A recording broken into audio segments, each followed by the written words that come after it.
security expert at the Institute for Security Studies, Willem Els. Thanks very much for joining us this afternoon. You've heard from our reporter, Linda Mnisi. Is this the end of a case? These 95 men now being deported, there are no pending charges against them, when the allegations against them were so incredibly serious? Good afternoon to you. Yeah, it was always going to be an uphill battle for the prosecutors and the NPA to prove this case. And I think it was a strategy of the investigating officers on what to do with the Libyans after they were discovered, because you have to charge your suspects within 48 hours or you have to release them.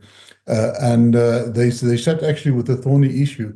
They had these people that were, according to them, illegally in the country, and where to go with them if you don't charge them within that period. So I think that is why these charges were laid, because then they had control of these people until they could to buy some time to get a verdict over this thorny issue. Because remember, these are Libyan citizens, but they are not from the area where that is under control of the internationally recognized government. So it was quite a sticky issue to deal with.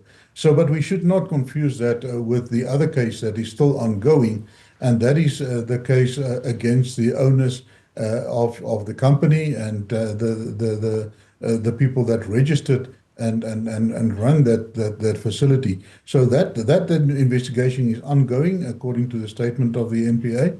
And they haven't arrested any one of them, so they're under no pressure to finalize this investigation within a certain period, as they had with the Libyans. So now that the Libyan case is out of hand, as I said, it was very difficult for them always to prove that, because at the end of the day, due to your procedural processes, when you apply for a visa, you need an invitation letter from the host country, and there they have to state what your business will be in this country, and then you take that and you copy basically that reason into your application, and you attach also the letter of invitation from that country. So I think they never really had a strong case there. They just actually went this route in order to buy time, in order to finalize the situation, because it was such a sticky situation. Yeah. But at the end of the day, the investigation against the owners, as I mentioned, and the other people,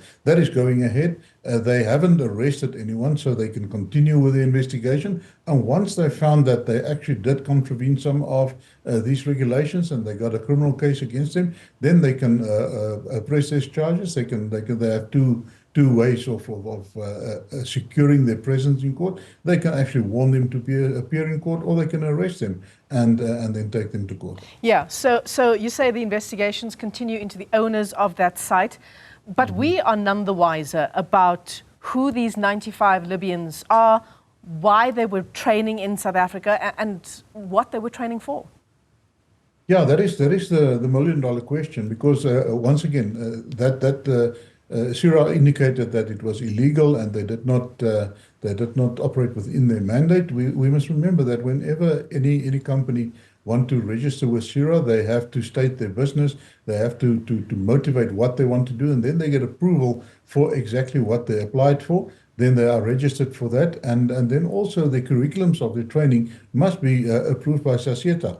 And then they're not allowed to venture off that curriculum or overstep the boundaries of that curriculum. And we suspect that might have happened, and that is where the investigation is leading to now. So, and that is also going to determine for us exactly what happened during the training, because hopefully they were able to interrogate or to interview the Libyans to get some more information from there, because at the end of the day, if you want to make allegations, you have to prove that, and that is why it goes to court. So the police will have to really build a strong case to whether there was any wrongdoing, and if so, they will have to prove that in court at the end of the day. So with Syria cancelling their registration and everything else, that gives us an indication that is where this investigation is leading us to. But we will have to wait for the day in court where these things will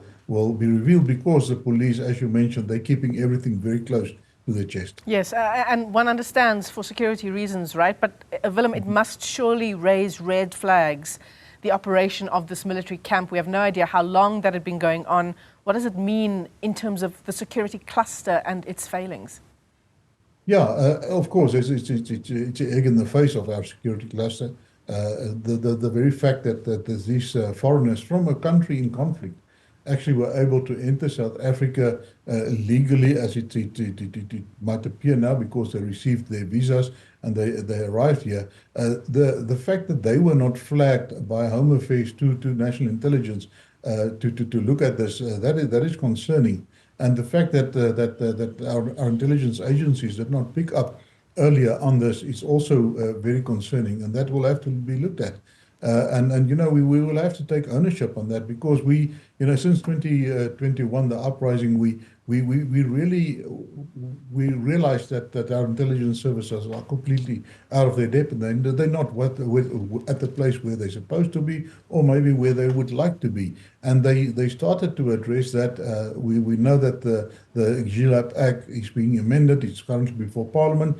That will address some of these issues, but we will really have to revisit our intelligence structures.